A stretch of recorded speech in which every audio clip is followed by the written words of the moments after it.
email from the National Farmers Federation in Australia is directing its members to stay silent on a story linking the common farm chemical Paraquat to Parkinson's disease. But the leader of the Victorian state branch, has ignored the directive, saying she believes a debate needs to be had about the safe use of the chemical in the health of farmers. This was a widely used herbicide up until about, I think it's still there. It's still been used there, certainly since 1997 anyway. Last month, proposed regulation was announced, which is open for public consultation to the end of October. So what's going on and why they've been told to stay silent on this? Emma Germano is the chair of the Victoria Farmers Fed, and she joins us. Emma, g'day. Welcome to the show. Hi, Duncan. Good on you, Phil. When someone says stay silent, there's obviously some sort of cover-up or something's going on. You don't feel that comfortable about it.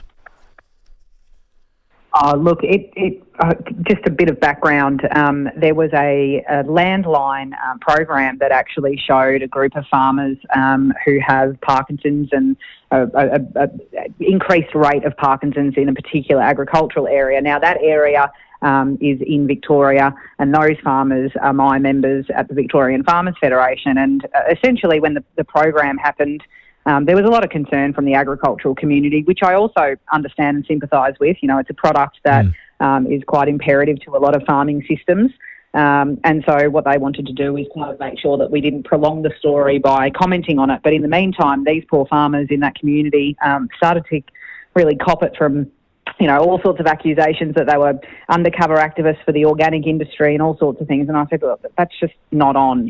Where farmers have concerns, a regulator should answer to them, and there should be no squashing of conversations. We can't have a culture of silence and, being concerned to speak up, because that's actually where, issues are bred.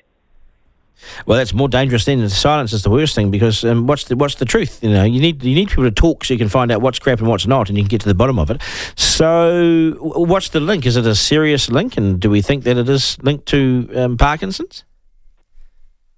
So, when the APVMA have put out their kind of draft regulatory statement about Paraquat, they've actually dismissed concerns about a link between Paraquat and Parkinson's. And there is a growing body of scientific studies that would suggest that there might be a link. Having said that, like I said, the regulator has come out and said there's no link.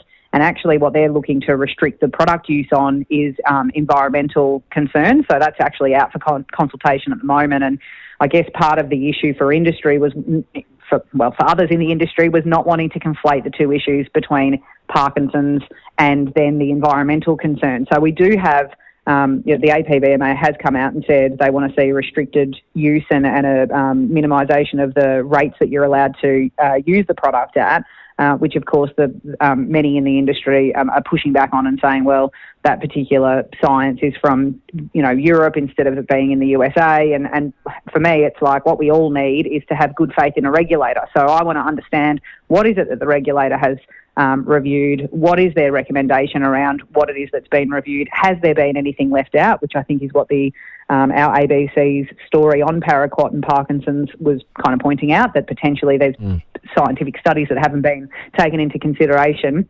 And I just think that that's really important for anyone. If we want to stand by a clean, green image, which I know many New Zealand farmers also stand by that same image, we've got to be willing to have those conversations, and we've got to all believe that we've got a strong regulator who's doing the right thing by farmers using the products, communities that are nearby when products are used, downwind kind of spray, drift, that sort of thing. And then, of course, that the food that we're eating is also safe. So I just think that when it comes to building trust, it's through robust conversations that you can build trust, not any culture of shutdown, and certainly no view of regulatory capture by the chemical companies of our regulator. Is the instances of Parkinson's, how many people showed signs of this, and what sort of links can you say, oh yeah, this is because of this? Well, that's what's really difficult, I guess, about science, the science, in that you can't just go and do a test on humans, let's inject them with Parkinson's and see what happens, or let's study that over time. So there isn't a direct kind of study, I suppose, that can be performed on humans to actually say categorically yes or no. What they look at is studies in rats and anecdotal and real life studies, which are not dissimilar to what happened with, tobacco or asbestos or other products that over time have been found to have links. There are scientific studies that suggest that people who have used Paraquat at some point in their career are 2.5 times more likely to get Parkinson's, and we do see clusters around agricultural areas. Now, the debate here started around, are farmers using the product correctly? Are people actually using the product in a manner that uses all of the safety equipment and application rates and whatever else? But again, for me, all of the poisons that we use or the chemicals that we use on farm, we know that they're chemicals. We know that they're dangerous. Is there something specific about this chemical in regards to making the community more aware so that they are even more careful when it comes to this particular product? And, of course, those conversations don't transpire when what we want to do is shut down any link and say, no, that science is all nonsense. We're not looking at that science. We're going to look at this science and end of conversation. So, again, I'm certainly not saying that it should be banned because I'm not the scientist and I don't know. But what I want to see is a regulator that can demonstrate that they have, really independently as a third party regulated a product for us to use. I think there probably will be questions here as a result. When something happens your way, it usually takes its time, and it sort of pops over here as well, especially given we're farmers too, and it's mostly used, I see, in clover seed, lucerne, cumina production. We've got some big cumina fields here, and they reassessed the use of this in New Zealand under the Hazardous Substances Act in 1996, and Paraquat is restricted to only horticulture and agriculture use. Some biosecurity use is allowed with permission, and so it is in use here. Basically, no longer for things like parks and road signs and forestry plantations, but for stuff outside of that. So it's restricted, but it's used. Yeah, and with very high human toxicity. Yeah, that's right. I mean, sadly, it is a product that has been linked to the use for people that are suiciding, and there is no question that it is a very dangerous chemical. I don't think that's, no one's disputing that fact.